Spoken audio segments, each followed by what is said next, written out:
na região cervical, pescoço. 4. Cardíaco, na região pré-cordial, coração. 5. Solar, região epigástrica, fígado. 6. Esplênico, na região esplênica, baço. 7. Genésico, na região hipogástrica, órgãos genitais.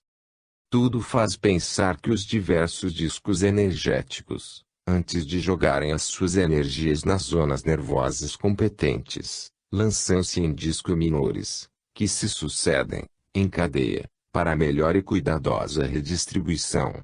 Anote-se, entretanto, que importância capital do disco energético epifisiário, que poderíamos considerar o disco energético de maior envergadura, e, talvez mesmo o elemento redistribuidor e orientador da nutrição energética para os demais discos e, respectivamente, para toda a cadeia de unidades semelhantes que se sucedem.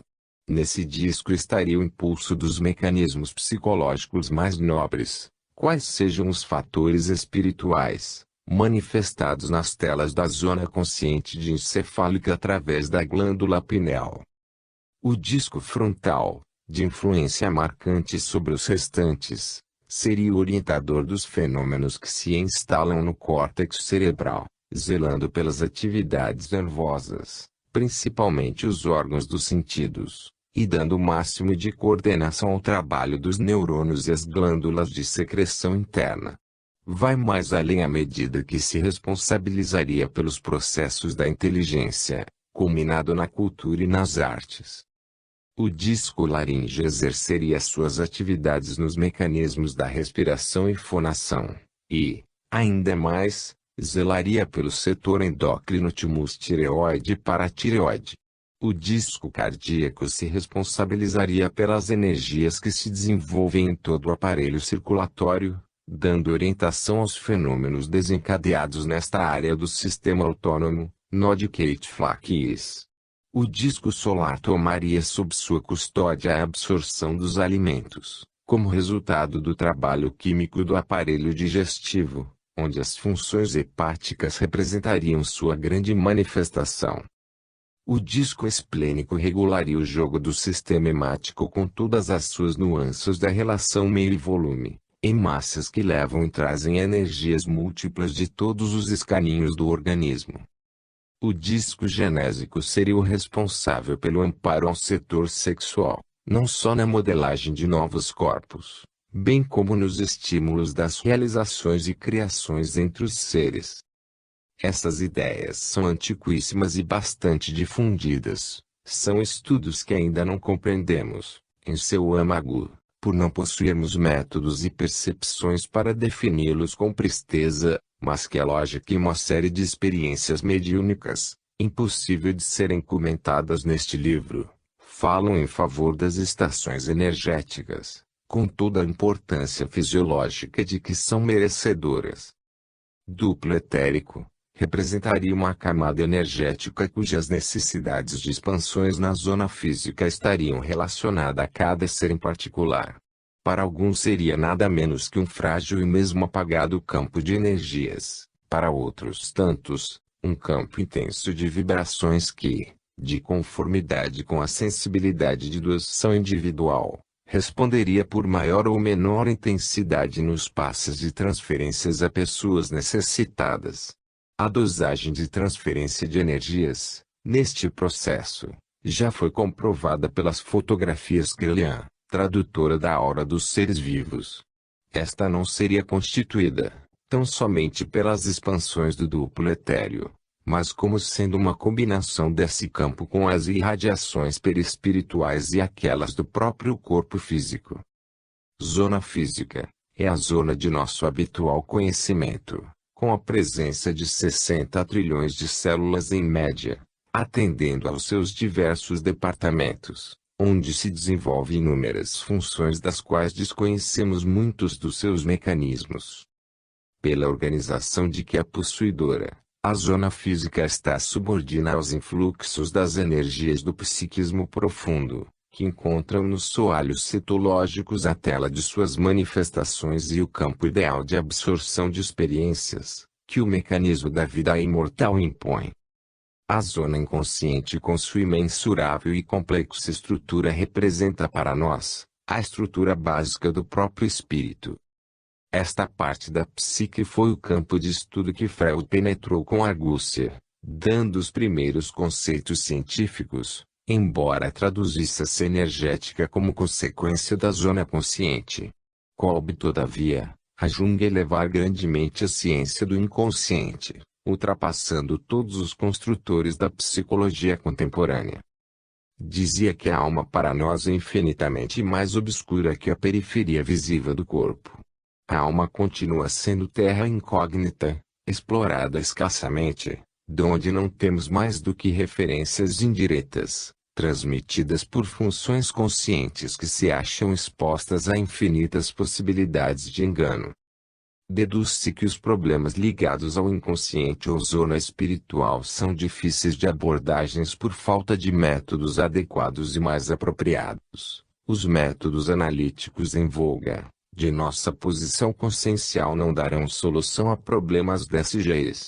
Por isso teremos de lançar mão de outros recursos. Teremos que recorrer ao método intuitivo, bem conhecido, que não admite análise a priori e sim percepção de conjunto, percepção superconsciente. Caberá à ciência futura gerar, com recursos mais avançados, os resultados e as razões do método em apreço.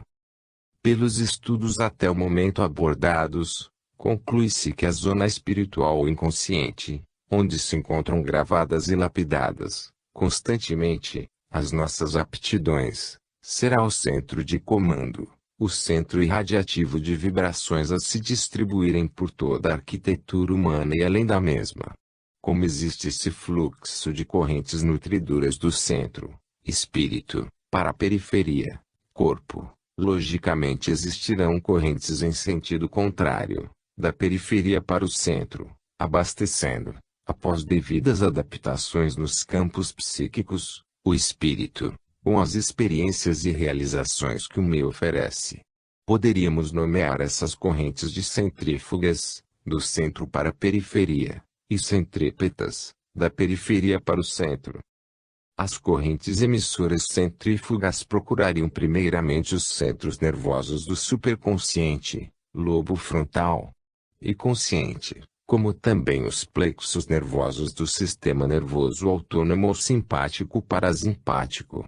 A sutilidade da energia espiritual seria de tal ordem que a zona física dos plexos nervosos, pela diversidade de trabalho, teria a necessidade de receber esta energética adaptada, após passagens em estações vibratórias intermediárias, onde pudesse haver equilíbrio, dosagem perfeita e filtragem adequada das energias a serem distribuídas à organização física.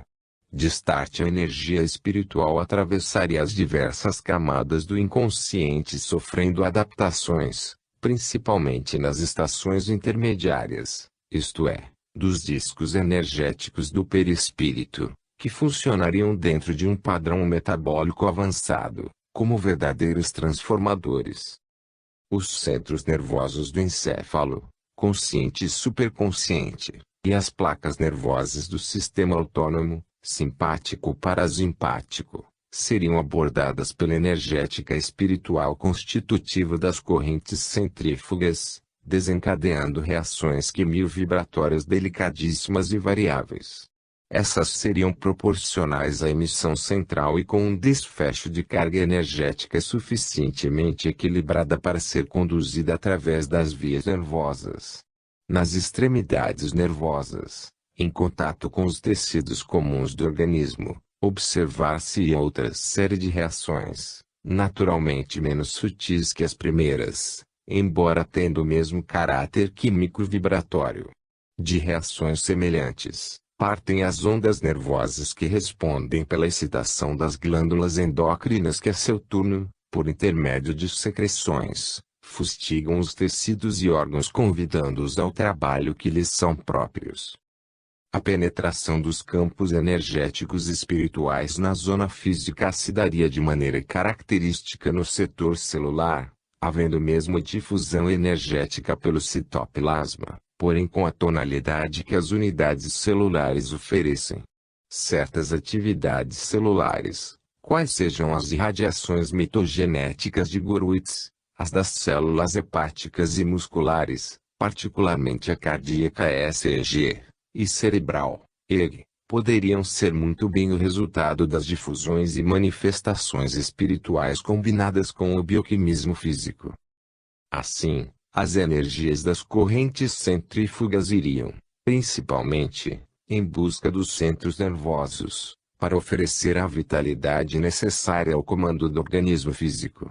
Emitimos a possibilidade de que, nos centros nervosos, particularmente na célula nervosa, a energética espiritual vinda do centro espraia-se de modo bem característico. Sendo o núcleo da célula eletronegativo, este é o ponto por onde a corrente centrífuga positiva deve aportar e procurar difundir-se. A região nuclear mais apropriada à canalização das energias vindas da zona inconsciente seria o nucleolo, pelas características constitucionais e afinidades energéticas. Daí as energias se espalhariam por todo o núcleo, particularmente nos cromossomos, sofrendo profunda elaboração nos genes e atravessando a membrana celular, e a maioria dos feixes energéticos iriam em busca do centro celular, eletropositividade, que deverá ser a zona difusora de energia vital para todo o corpo da célula. Pelo visto, a trilha é a do código genético, cujo bioquimismo definirá a expansão dos núcleos em potenciação da zona do inconsciente passado, refletido nas telas cromossômicas. Alguns feixes energéticos da zona cromossômica devem passar diretamente para o corpo da célula, sem tocarem no centro celular, estação distribuidora por excelência. Assim, passando diretamente sem maior controle, pela intensidade e concentração desses excessos energéticos, determinariam a formação, no citoplasma celular, de pequenas unidades carga, núcleos de energia concentrada a serem utilizados pela célula na medida da sua necessidade. As correntes centrífugas têm no perispírito o campo de arregimentação e devida expulsão das energias espirituais para a zona física com os seus 60 trilhões de células em média, incluindo as sanguíneas ou móveis, onde as grandes reações de defesa orgânica se mostram. Neste setor, a futura medicina, nos capítulos ainda tão pouco conhecidos da imunologia, revelará incontestavelmente a importância dos campos espirituais na organização humana. Muito ainda temos que caminhar, a fim de entender nossa integral natureza. Das posições físicas ou mais periféricas do organismo nasceriam as correntes centrípetas, percorrendo o caminho inverso, como que completando um ciclo. As correntes centrípetas tomariam nascimento nos blocos energéticos que a massa sanguínea deve proporcionar, nas energias absorvidas pelo ar atmosférico e pelos alimentos, após as devidas transformações. As correntes centrípetas nasceriam como energias densas e pesadas para poderem circular na matéria, porém à medida que fossem ganhando as camadas mais profundas da psique, iriam afinando-se, melhorando, adaptando-se para que a corrente possa progredir. A adaptação e afinamento se dariam pela absorção de elementos mais densos das energias centrípetas pelas camadas energéticas afins do inconsciente, só deixando continuar, como unidades constitutivas da corrente energética centrípeta, o material mais afinado de dimensões superiores. É como se fosse várias camadas energéticas que se iriam despindo dos elementos mais pesados, nas zonas por onde fossem atravessando. Essa doação energética contínua determinaria o impulso da corrente que ao nível dos núcleos em potenciação, na zona do inconsciente passado, estaria com todo o material perfeitamente adaptado à absorção e complementação do ciclo. Os alimentos ingeridos pelo organismo humano contêm, pela origem, material vital apropriado que, após preparação, deverão ser integrados nas correntes centrípetas. Pela inspiração, nas ramificações finais dos condutos aéreos pulmonares, no conhecido fenômeno da hematose, os elementos sanguíneos, quer figurados ou líquidos, absorvem os gases da atmosfera para a nutrição do organismo, cedendo em estado gasoso, pela expiração, os produtos da queima e dejeto. Na atmosfera, a composição dos seus gases obedece à seguinte proporção: oxigênio, 21,94%. Nitrogênio, 77,03%. Gás carbônico, 0,03%. Gases raros, 1%. Sabemos que o fenômeno respiratório no organismo consiste na absorção do oxigênio pelas hemácias ou glóbulos vermelhos e a eliminação de gás carbônico pelos mesmos elementos figurados. Quanto ao nitrogênio, sabemos que não se dissolve no sangue, não havendo absorção de conformidade com os estudos existentes. É bem possível que esta interpretação a respeito do nitrogênio esteja certa, porém, é possível, também, que estejamos absolutamente equivocados. Temos que considerar que um gás que participa das trocas do organismo vivo, na proporção de 77,03%, deve influenciar altamente os fenômenos mais íntimos da vida orgânica. Não teriam as células brancas ou leucócitos participação na circulação do nitrogênio. Exerceriam as plaquetas sanguíneas influência no mecanismo de dissolução do nitrogênio no sangue após inspiração.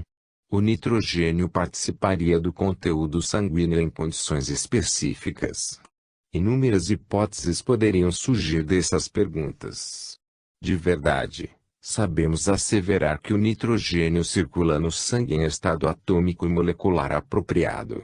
Devido à alta proporção na composição do ar atmosférico e consequentemente o seu alto teor no organismo, é possível que esteja investido de funções muito mais importantes que a do oxigênio e gás carbônico, funções que ainda não podemos decifrar. Quem sabe se o nitrogênio seja o veículo ou, nas condições estruturais específicas, parte da própria matéria vital necessária às zonas energéticas do inconsciente ou espiritual. Quem sabe mesmo se o nitrogênio não representa aquilo que o espiritualismo chama de prana. Quem sabe se esse gás não contribui para a soma de energia na composição das correntes centrípetas, no abastecimento das camadas energéticas da psique. Em realidade, em todos os seres vivos, animais e vegetais unicelulares ou pluricelulares, o processo de respiração consiste na produção de energias necessárias à manutenção de todas as suas funções vitais. Esta energia de natureza química é obtida a partir da oxidação, química de compostos orgânicos do tipo carboidratos, principalmente, e lipídios.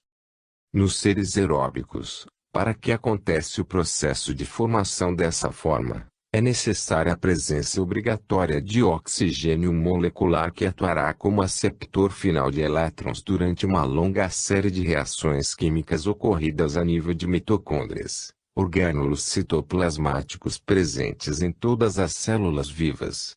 Por ocorrer no interior dessas o processo de produção de energia sob forma de ATP trifosfato de adenosina, recebe o nome de respiração celular, podendo ser resumidamente subdividido em duas etapas denominadas ciclo de Krebs e cadeia respiratória ou fosforilação oxidativa.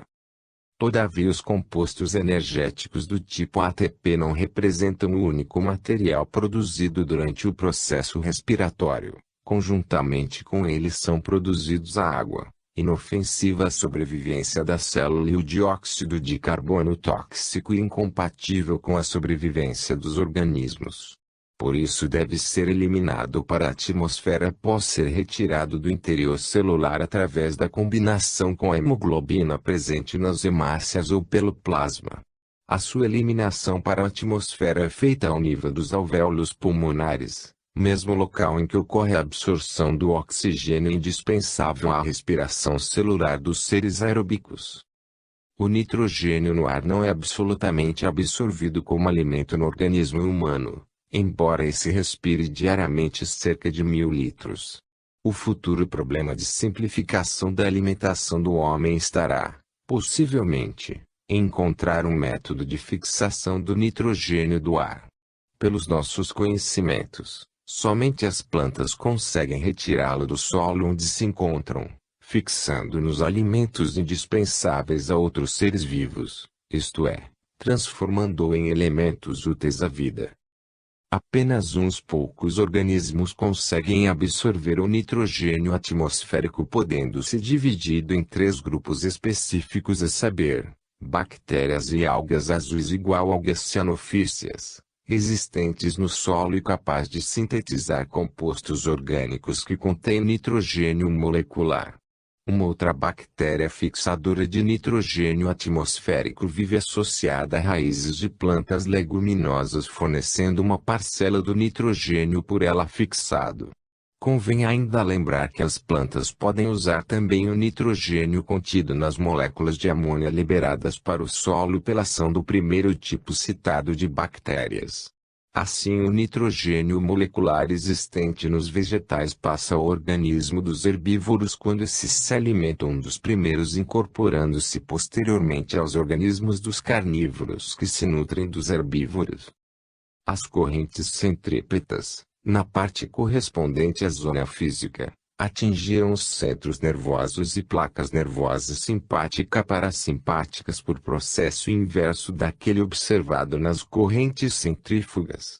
Instalar-se uma série de reações, em primeiro lugar puramente químicas, para depois tornar-se cada vez mais sutil, se transformar em vibrações, única maneira de levar através dos canais perispirituais o desencadeamento integral dos fenômenos vividos na zona material.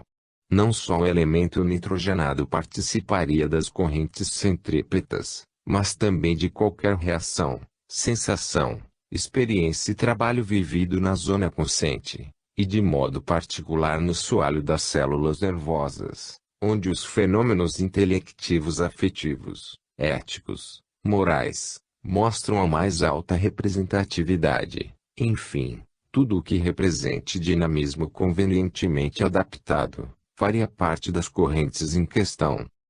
Desse modo, absorveria o espírito todas as experiências, boas ou más, do organismo inteiro, desde a simples reação celular aos complexos fenômenos nervosos, retendo-as nos núcleos em potenciação da zona inconsciente, com uma carga de energia apropriada, revelando fenômenos de alta elaboração. De start, a zona inconsciente carregada de energias ficaria capacitada ao fornecimento de material vital elaborado para o terreno nervoso que constantemente semeia, sem esgotar-se jamais, sempre com o tipo vibratório afinizado com aquele que absorveu da matéria. Quando o organismo material melhora suas condições vibratórias pelo aperfeiçoamento, receberá de volta na zona espiritual, energias sempre mais afinadas. No caso em que a zona inconsciente receba vibrações rudes, claro que terá de exteriorizá-las, na forma de distúrbios, para que haja compensação do ciclo energético. Lembremos que todos os núcleos em potenciação estariam sempre irrigados pelas energias benéficas do inconsciente puro, centro espiritual, e como tal, habitualmente carregadas do elemento propulsor central, a se responsabilizar pelas necessárias correções nos deslocamentos evolutivos, evitando ciclos energético fechado. Nesta hipótese de trabalho, as correntes centrífugas teriam cargas de energias mais expressivas que as centrípetas originárias na matéria. Isso permitiria ao ciclo progresso e construção. Os núcleos em potenciação, com sua alta elaboração, seriam os elementos que, transformando as correntes centrípetas em centrífugas, determinariam um salto vibratório das primeiras, provocando o deslocamento contínuo do ciclo. Com isso, teríamos uma evolução em ciclo aberto, uma real espiral, buscando o infinito das experiências sem conta. Como vimos anteriormente, nas zonas constitutivas do psiquismo, A ponte de transição entre o espiritual e material estaria entre o perispírito e o corpo físico. Nesta zona existiriam energias específicas como que fazendo esta ligação, os campos do duplo etérico. Gravura 3. Esta gravura de ligação torna-se bastante interessante, por ser a região onde os campos de energia penetram e perdem-se nas estruturas materiais. Cremos que não existe propriamente uma zona demarcativa, mas à medida que as energias espirituais partem do centro da vida, inconsciente puro, buscando a matéria, vão sofrendo a pouco e pouco, um processo de condensação, sendo o corpo físico a expressão máxima dessa condensação. Apesar das ligações sutis não apresentarem demarcações, não podemos deixar de fazer essa diferença, principalmente entre as terminações perispirituais e as células físicas. Nessa zona de transição, de um lado o campo energético perispiritual, do outro as células materiais, teríamos, logicamente, campos dimensionais diversos, um campo de energias e outro de matéria, onde as organizações aí existentes apresentariam condições próprias. Nos campos de energias estaria a antimatéria, que naturalmente se continuariam por questão de polaridade. Nos campos de matéria, lógica seria pensar em campos atômicos de organizações diversas. De um lado os conhecidos átomos de nossa organização física, com suas partículas, do outro, as antipartículas de um átomo que possa caracterizar a antimatéria. Sabe-se que há explosões com transformações quando em condições laboratoriais, os campos de matéria e antimatéria se encontram. É o caso do elétron, com o positivo mais. Na organização animal, se o perispírito for um campo autêntico de antimatéria, por que não há explosão?